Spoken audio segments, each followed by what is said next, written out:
Olá, boa tarde. Está no ar o Gazeta News, 1º de julho de 2013. Uma série de protestos organizados por caminhoneiros bloqueia estradas na região metropolitana de São Paulo. Castelo Branco, Anchieta e Rodoanel foram as vias mais atingidas pelas manifestações. A rodovia Castelo Branco, que liga São Paulo ao interior do estado, foi interrompida nos dois sentidos, próximo ao quilômetro 30, o que chegou a provocar congestionamento de mais de 15 quilômetros. Um outro bloqueio aconteceu na altura do quilômetro 23 da via Anchieta. A manifestação começou às 7 horas da manhã e interditou as pistas nos dois sentidos da rodovia. Este bloqueio foi organizado pelos caminhoneiros autônomos de São Bernardo do Campo como protesto à cobrança de pedágio e à falta de apoio do governo estadual à categoria.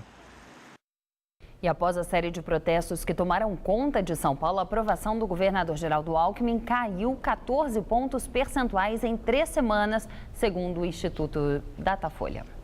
De acordo com o levantamento, a avaliação positiva do governador Geraldo Alckmin, do PSDB, passou de 52% em 7 de junho para 38% nos dias 27 e 28 de junho, datas em que a última pesquisa foi realizada. Já os que avaliaram Tucano como regular passou de 31% para 40%.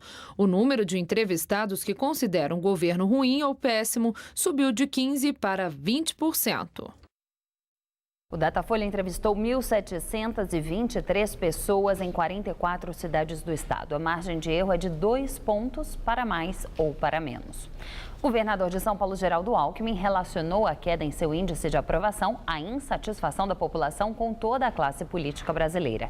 Segundo ele, cabe a todos a humildade de compreender essas manifestações e agir.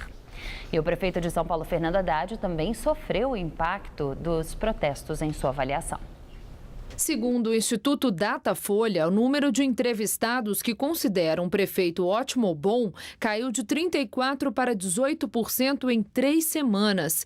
O índice dos que consideram o petista regular passou de 37% para 35%. E a proporção de entrevistados que avaliou o Haddad como ruim ou péssimo subiu de 21% para 40%. A pesquisa foi realizada na capital paulista nos dias 27 e 28 de junho, com 1.106 pessoas. A margem de erro é de 3 pontos percentuais, para mais ou para menos. E o prefeito Fernando Haddad também se pronunciou sobre a queda na avaliação feita pelo Instituto Datafolha.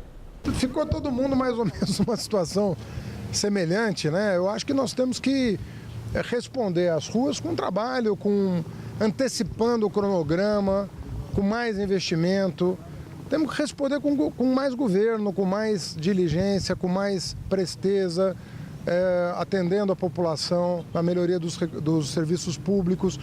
Antigamente, a pessoa tinha um mandato para realizar o seu programa. Hoje em dia, a tolerância em relação ao tempo é muito menor.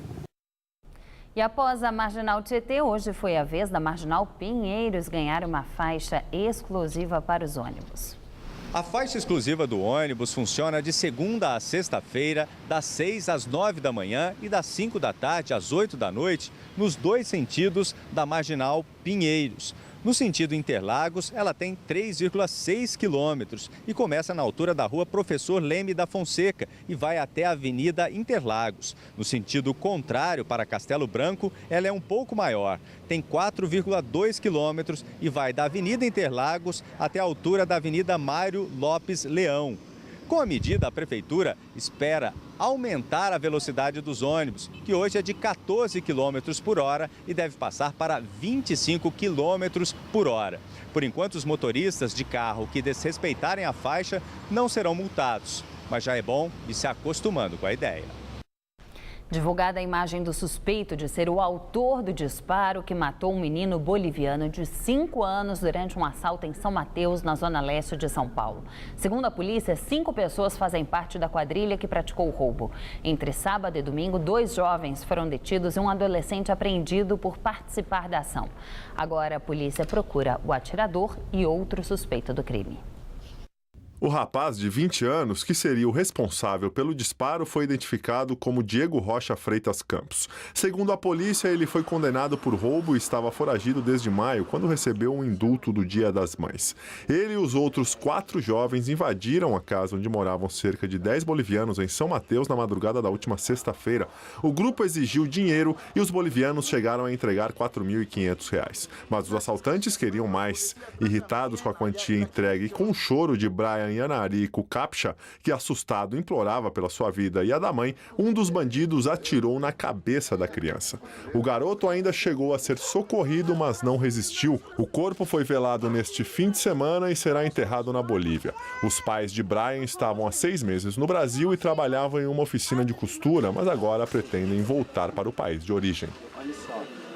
A semana começou com chuva e frio aqui na capital paulista. E segundo os meteorologistas, a tendência é que a chuva diminua e o frio aumente nos próximos dias.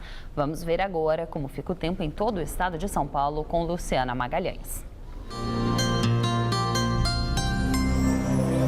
A chuva diminui e o sol volta a brilhar em algumas áreas do estado nesta terça-feira.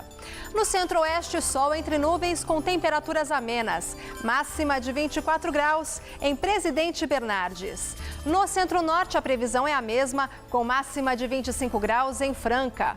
Já na faixa leste, que inclui o litoral e a Grande São Paulo, previsão de chuva fraca, mas a sensação de frio aumenta. As máximas não passam dos 17 graus em São José dos Campos e dos 19 em Caraguatatuba.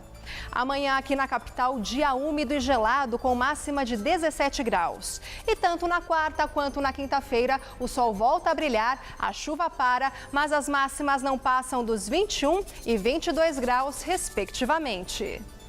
Daqui a pouco eu volto com mais informações sobre o tempo no Jornal da Gazeta. Até já! A balança comercial brasileira tem o pior primeiro semestre em 18 anos. O déficit foi de 3 bilhões, segundo o Ministério do Desenvolvimento, Indústria e Comércio. As exportações somaram 114 bilhões e 500 milhões de reais. E as importações totalizaram 117 bilhões e 500 milhões de reais. Já em junho, houve superávit de 2 bilhões e 39 milhões, com alta de 199%. Só para contrariar, faz shows essa semana em São Paulo. O grupo, liderado por Alexandre Pires, se encontra novamente para comemorar 25 anos de carreira. Essa turnê deve virar um DVD e reúne músicas inéditas e sucessos da carreira. Os shows acontecem nos dias 3, 4 e 5 no Credit Card Hall. Os ingressos custam de R$ 35 a R$ 200. E o Gazeta News de hoje termina aqui. Mais notícias logo mais às 7 da noite no Jornal da Gazeta e no Jornal da Gazeta, edição das 10. Até lá.